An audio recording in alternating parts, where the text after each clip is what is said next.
Welcome everyone to our Igniting Cultural Capital series in partnership with UBS.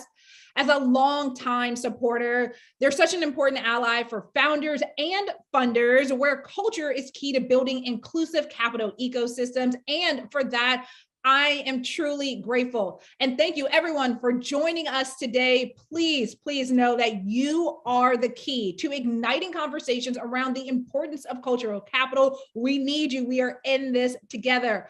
I'm Corey Hale, CEO and co-founder of Culture Banks, and we're going to discuss the importance of igniting cultural capital within the retail ecosystem. But before we get into all of that, I'd like to start by having Jamie Sears join me. She's the head of Community Impact Americas for UBS and is our partner in this Igniting Cultural Capital series. Jamie, welcome. And as we kick off part 2 of the series with our session today, can you just share how UBS infuses cultural capital into its impact work? Thank you so much, Corey. It's been such fun and a real pleasure to partner with you and Culture Banks on this series.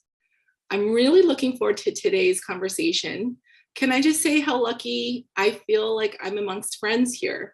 Corey, you've been such a foundational partner for UBS Project Entrepreneur. I'm so thankful to you for that, our program to accelerate the growth of female-founded startups. And Ida Ekbadum, the incredible investor we'll hear from today, she's also a day one supporter and a mentor to so many of our founders. And then finally, I don't know if you knew this, but KJ Miller, co-founder of Mented, who you have here, she actually hosted a session for us for Project Entrepreneur and shared a story about how she and Amanda Johnson raised money for their company. It was literally one of the highest rated sessions of the years that we had our Project Entrepreneur events.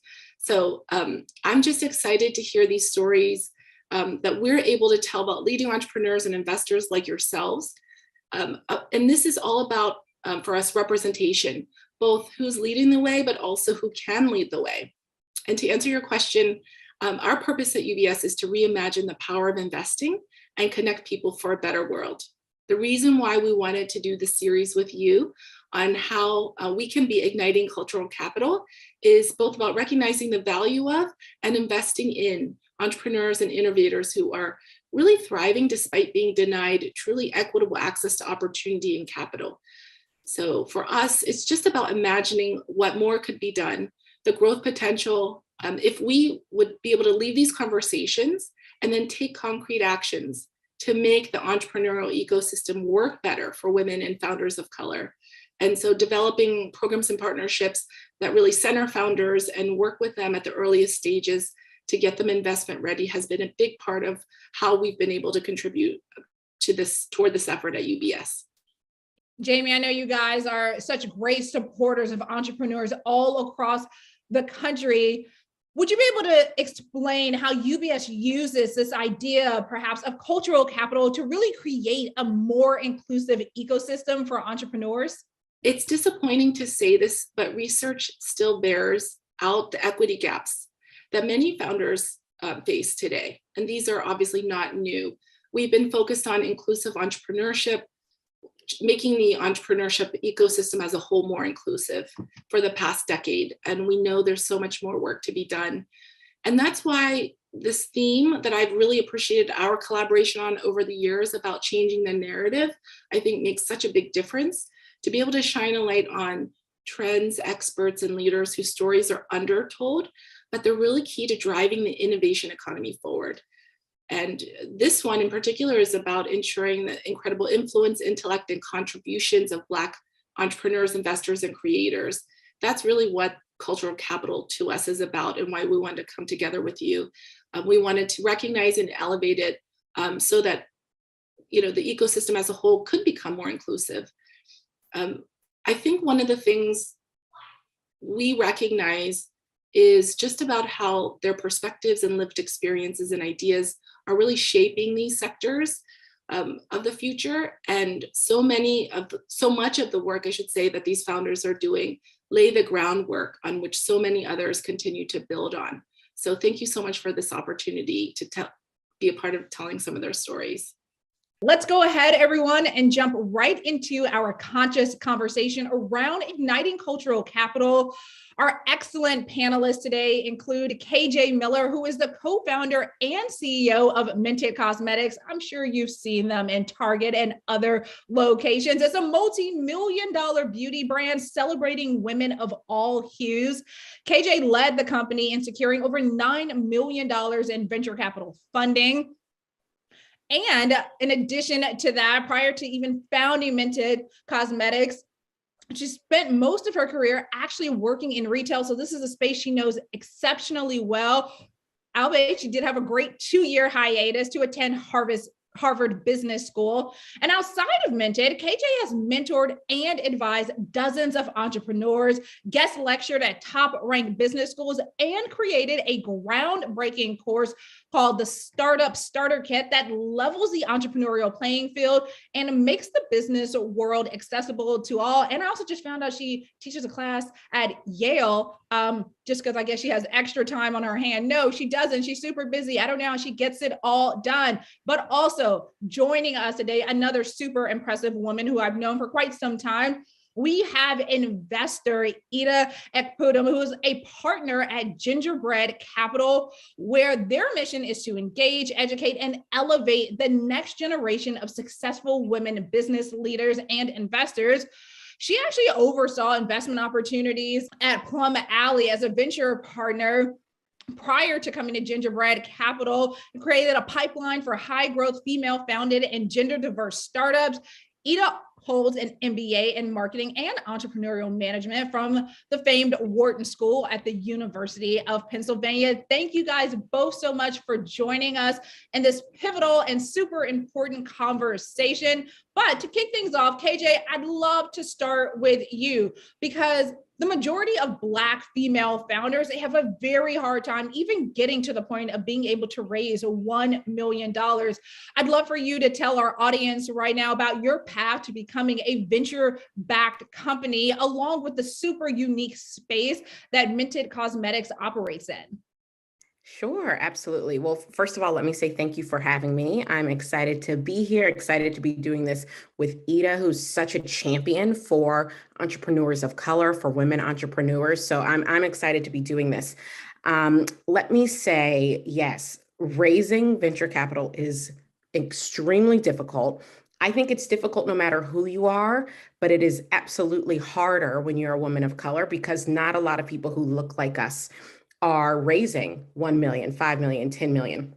Not a lot of people who look like us are friends with VCs, right? Grew up talking to venture capitalists and angel investors.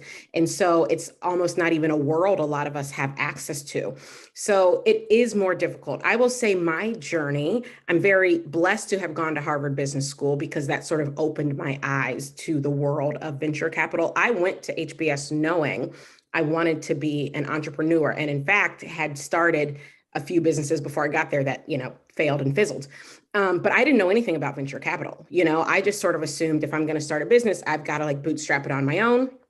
I've got to figure it out on my own. I've got to make it work on my own. And it wasn't until I got to business school where I really saw, oh, there's a lot of money out there for people who want to do this. And you don't have to be an expert at the thing that you're setting out to do to get that money. So then I started thinking, okay, well, what do these people do? What do these people have that I don't have? Because I know this person from my class, and yeah, he's fine. He's cool. He's smart, but he ain't all that. And he just raised $3 million. So why can't I, And what I realized was it's all in the presentation.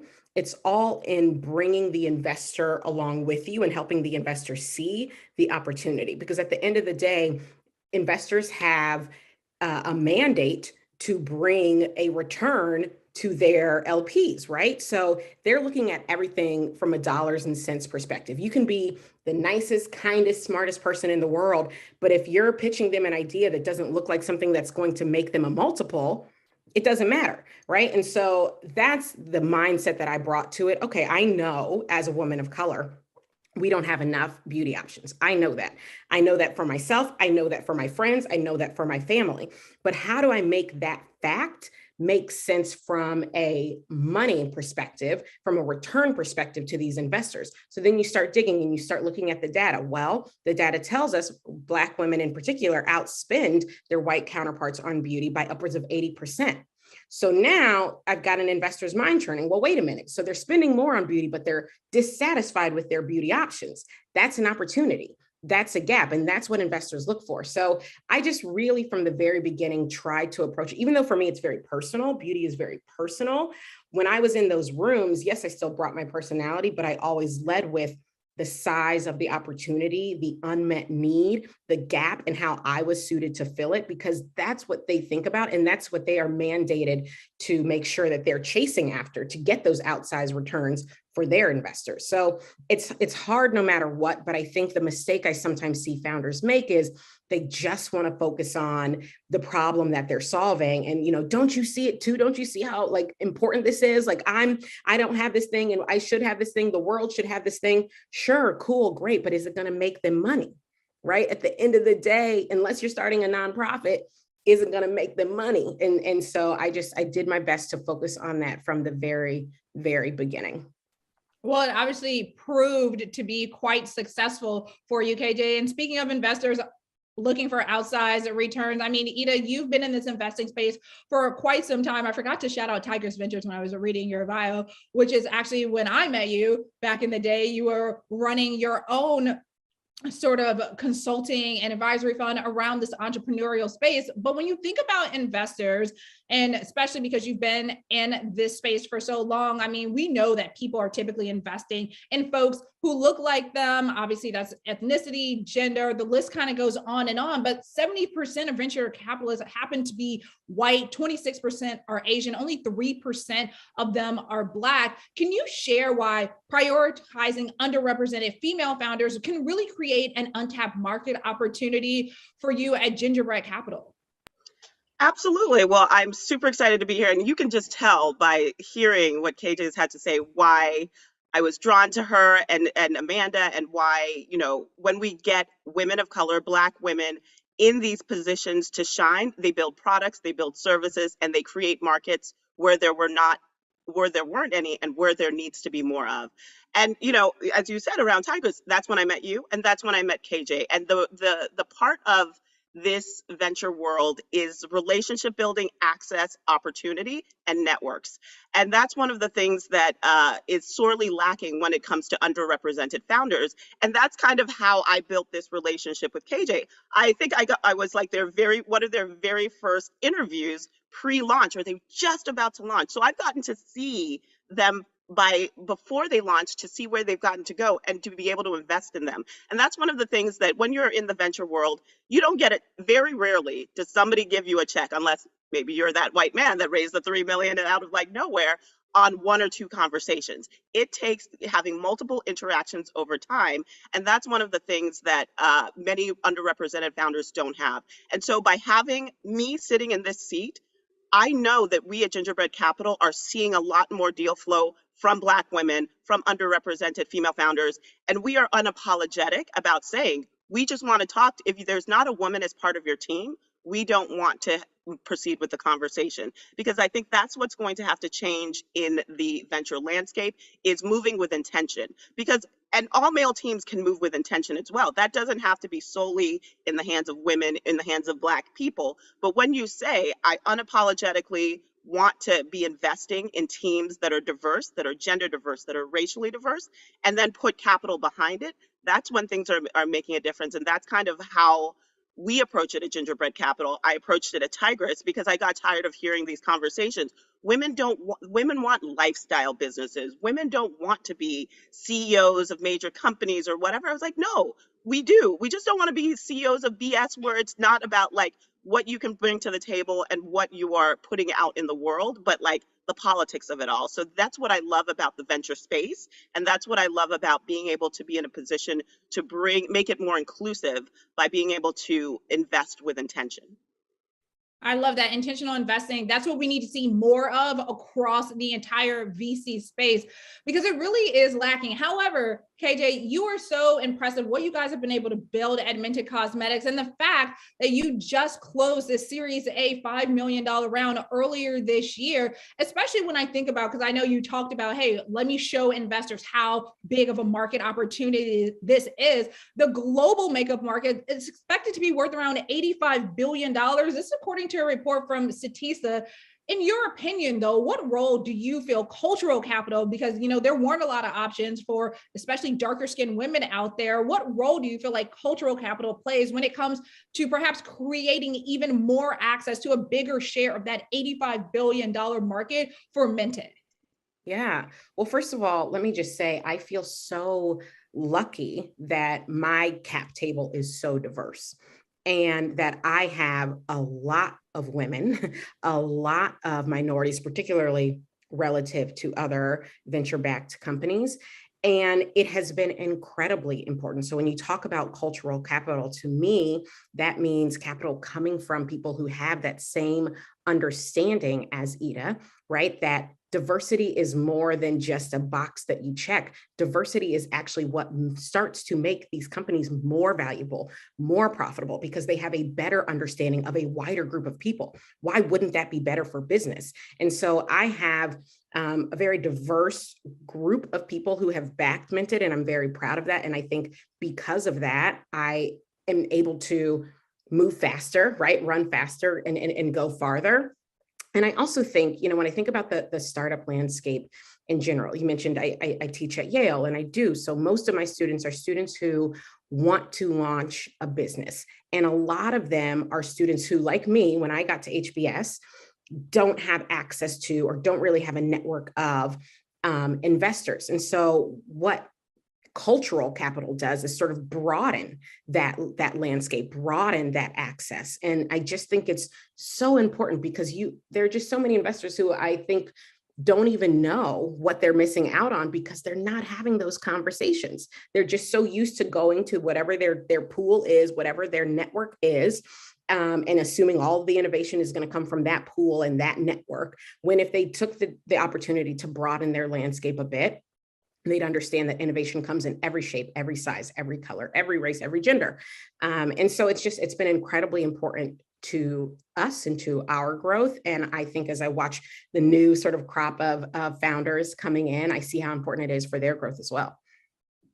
It definitely is. And we need to have more, back to Ida's earlier point, intentionality around cultural capital to help build up, right, a more robust sort of pipeline for access for these diverse entrepreneurs, which brings me to my next question for you, Ida, around the entire investing ecosystem. I mean, would you consider it an inclusive investing strategy and really building up diverse-led startups something that's a major key to success in this ecosystem? Absolutely. I mean, I think there have been multiple studies that have shown that better and more diverse teams outperform.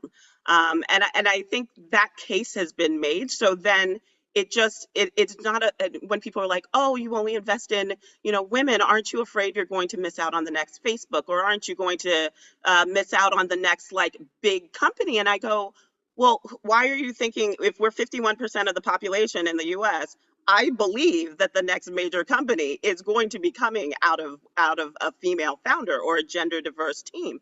And so the assumption that because it is not a, straight white man, that it is less than or doomed to be unsuccessful, the data just shows that's not true. And so I, as a former trader, I love to back, it's an arbitrage opportunity. If I can get in and back something at a really great price and then see them succeed and use my cultural capital to help them advance, why would I not? And so if we outperform, because we've seen some of these valuations that came last year, we're starting to see it in the market now, how deals are becoming fewer, scarcer, and really more constrained because some of these things were overvalued. But like, most women will know that their companies were not getting overvalued valuation. So, you now are writing to really be able to help your business scale and be positioned to succeed without some of the burdens and overhangs that come with that of getting overhyped and overvalued on no traction. And that's one of the things that when we look at our portfolio and our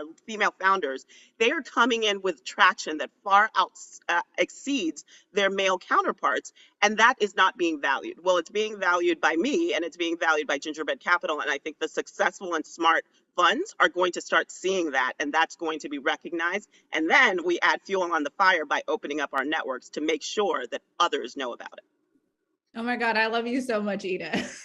I love everything Love you you just said, right? And just bringing up that traction point, because we as women, we have to work with so few resources in the beginning. And you go into these investor meetings and they're like, so where's your traction? And you kind of know that if you are a man, specifically perhaps even a straight white male, where you need to be traction wise is completely different. Like they basically want you not off to the races, like you've run a couple laps around the track successfully too, not like, oh, you were just out there hoping. So I definitely feel that. All right, guys, I'm going to wrap this up with one last question. It's going to be for both of you, though, because we are seeing the needle move when it comes to really kind of shifting the paradigm around cultural capital, albeit not as far as I would like at this point. But what else are we as an ecosystem really getting right that makes you both extremely optimistic in this space? Whoever wants to jump in first. What are we getting right? I think we are celebrating our successes. And that's one of the things that I think has not been done enough, but we are shining, things like what you're doing right now are shining the light on, we all know the struggle is real, but let's talk about those that are in that struggle and really standing out in the struggle and lifting everybody else up. So when we see Mented being successful and going into Target and continuing to make their expansion, I want it shouted from the rooftops. I want it being said, look at this stories of success. Let's let them continue to succeed and talk about more other women that are doing this well. So I would say touting the successes of the ones that are coming so that we can make room for more is one of the things that I'm happy to see happening and I want to see more of. Yeah. How about you, KJ? Yeah, I love that. And I agree with that. And I will say one thing that I think we are getting right. And when I say we, I mean women are getting right, is supporting one another and collaborating with one another. I have said over and over again, and no shade to the men, but I have said over and over again that the most helpful founders I know are all women. The most helpful investors I know are all women, because we will take time out of our day to make sure, oh, do you need help with this? Oh, I've done this before. You haven't done that before? Give me a call. I can hop on a call for 15 minutes. The fact that I've known Ida for years, right? And she helped us network. She helped us introduce. She helped us, get invited to the founder dinner, the founder, whatever, before she ever even invested. That is amazing of her. But I got to tell you, I see stuff like that all the time from women. To be clear, from women. Now, are there men out there doing that? Probably, but I don't know them. The people I know helping founders, making this network really make sense, like collaborating, are women. And I'm so grateful for that. And I hope that other people feel that I've been able to do that for them as well, because it's the only reason that I'm still here and still sane, to be frank. I love that. And the power of women is something that we have to hold on to very, very tightly. I actually agree. I have known some men that have been helpful, but the women have, for me as well, far and beyond been significantly more helpful than men. All right, guys, this is going to wrap up our Q&A session, which means it's time for what I consider one of our exciting sections, which is the rapid fire questions. I hope you guys are ready. You're just gonna spitball things off the top of your head, whatever comes first.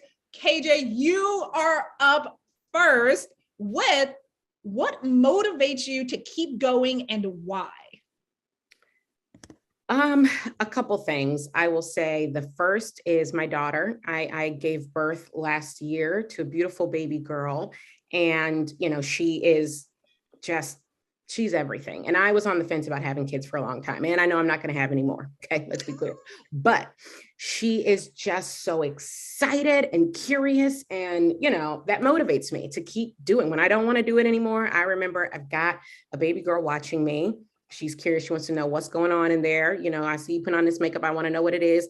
And that motivates me to keep going, because I want her to feel like when it's her time to do whatever, chase whatever her dream is, she can do it. She knows what that looks like.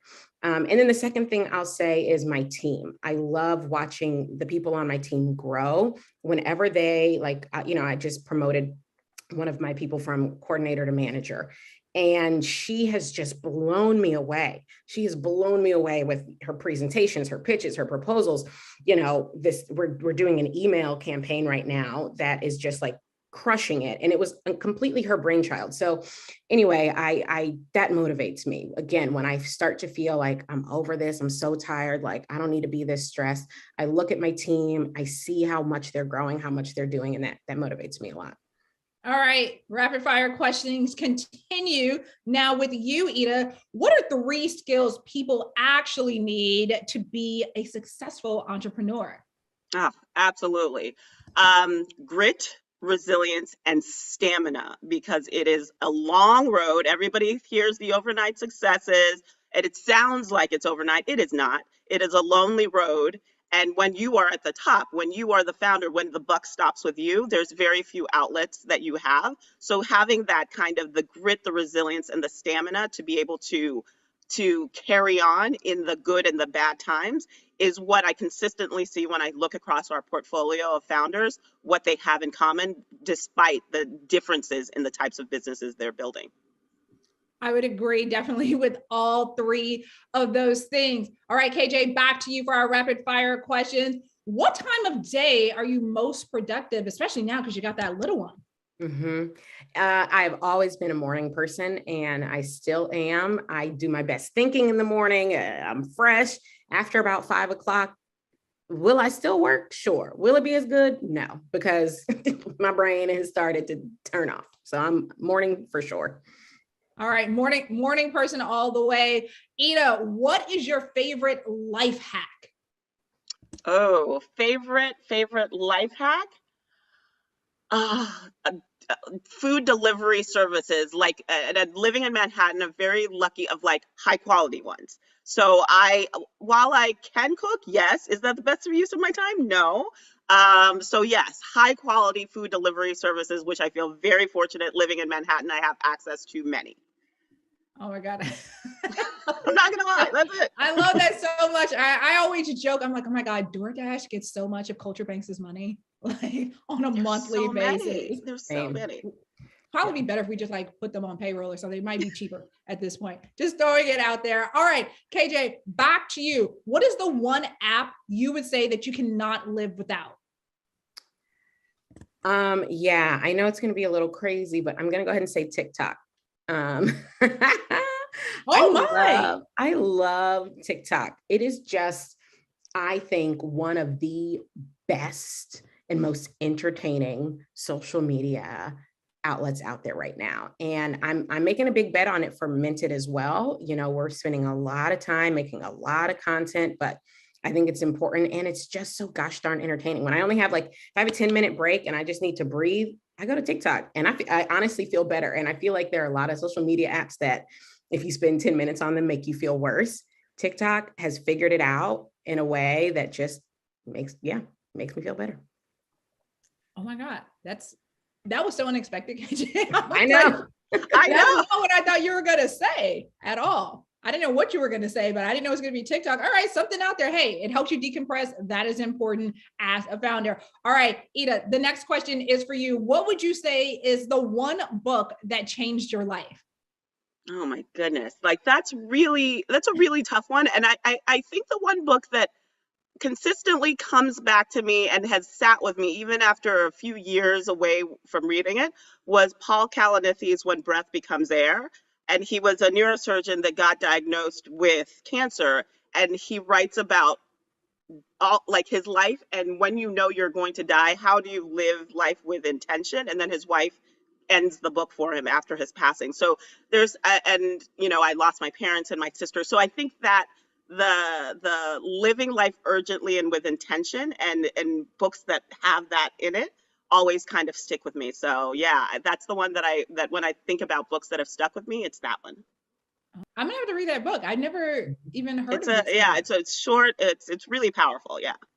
Okay, I'm gonna look into this after this session. This is gonna be our final rapid fire question. It's out to both of you guys because at Culture Banks we love combining music with market-driven business news. So we would be remiss if I did not ask, what is currently on your playlist? You have to go to it. It just puts you in the mood, gives you the vibes, all of that. KJ, what is that song? Yeah, for me, it's going to be something by Jasmine Sullivan. Right now, Lost Ones is still a great song, but I'd say Jasmine Sullivan in general, she's my go-to when I need a vibe. She's all vibes, great voice and vibes. So she is all vibes and a Grammy Award winner as of this year. So yes, okay, Ida, over to you. What are you listening to? I know you. Well, as a Nigerian, on my playlist, like I literally when I looked at it, it's the Davido playlist, and it's just Afro beats and lots of his hit songs on there. And just when you feel like you want to move a little and just have a vibe, also a vibe. So that's what's on mine right now. All right, there we have it. Who doesn't love some Afro beats as well? KJ, Ida, thank you both so much for joining us to talk about this igniting cultural capital, especially in the retail space. And you guys missed it because we weren't recording them, but we actually got a little makeup tutorial on setting spray before this whole thing kicked off. I probably should have been recording next time, everyone. And don't forget that we will be back next month as well, doing an igniting cultural capital session all around an artificial intelligence. Be sure to tune in to the Culture Banks website. Be sure to subscribe to our newsletter so that you can be up on this information. Thank you all so much for joining us. Thank you. Thanks for having us.